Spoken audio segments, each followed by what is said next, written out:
L'Église catholique fait mémoire de saint Paterne de Vannes et de saint César de Bus. Saint Paterne de Vannes, saint Paterne termina sa vie comme évêque de Vannes en 564. D'autres saints ont porté ce nom, ainsi un évêque d'Avranches au VIe siècle également, après avoir été moine dans le Poitou. Un document important en cette époque lointaine fait état de la consécration de Paterne comme évêque de Vannes, lors d'un concile régional tenu dans la capitale du Morbihan. Une lettre rédigée pour cet événement porte à la fois la signature de l'évêque de Vannes et celle de l'évêque de Tours qui présidait cette assemblée des évêques de l'Ouest. Saint Paterne est le patron vénéré de la ville de Vannes, ainsi que de diverses localités qui portent des noms dérivés comme Saint-Père et Saint-Perne. Saint César de Bus, après avoir cédé dans sa jeunesse à l'oisiveté et au plaisir, certes moins ostensiblement que Saint Pierre Gonzalez, 14 avril, César de Bus connaît une conversion tout aussi soudaine. Ordonné prêtre en 1582. Il prend la tête de contre-réforme en France et s'affirme comme le champion résolu de la doctrine catholique face au bouleversement de la Réforme. Ce fervent admirateur de Charles Borromée, 4 novembre, est pénétré d'un esprit de repentir et veut avant tout rechercher et aimer le sacrifice.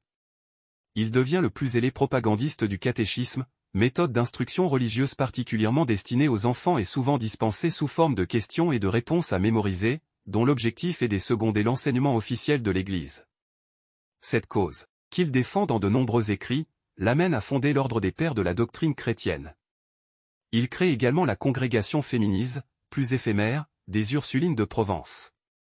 Saint Paterne de Vannes, Saint César de Bus, priez pour nous. Évangile. Travaillez non pas pour la nourriture qui se perd, mais pour la nourriture qui demeure jusque dans la vie éternelle. Alléluia. Alléluia. L'homme ne vit pas seulement de pain, mais de toute parole qui sort de la bouche de Dieu. Alléluia. Évangile de Jésus-Christ selon saint Jean. Jésus avait rassasié 5000 hommes, et ses disciples l'avaient vu marcher sur la mer. Le lendemain, la foule restait sur l'autre rive. Se rendit compte qu'il n'y avait eu là qu'une seule barque, et que Jésus n'y était pas monté avec ses disciples, qui étaient partis sans lui. Cependant, d'autres barques, venant de Tibériade, étaient arrivées près de l'endroit où l'on avait mangé le pain. Après que le Seigneur eut rendu grâce. Quand la foule vit que Jésus n'était pas là, ni ses disciples, les gens montèrent dans les barques. Et se dirigèrent vers Capharnaüm. À la recherche de Jésus. L'ayant trouvé sur l'autre rive, ils lui dirent. Rabbi, quand es-tu arrivé ici? Jésus leur répondit. Amen, amen, je vous le dis.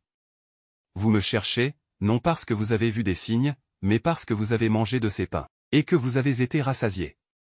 Travaillez non pas pour la nourriture qui se perd, mais pour la nourriture qui demeure.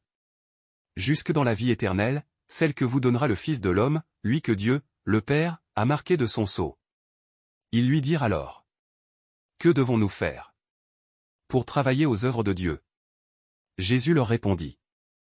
L'œuvre de Dieu, c'est que vous croyez en celui qui l'a envoyé. Acclamons la parole de Dieu. Louange à toi Seigneur Jésus.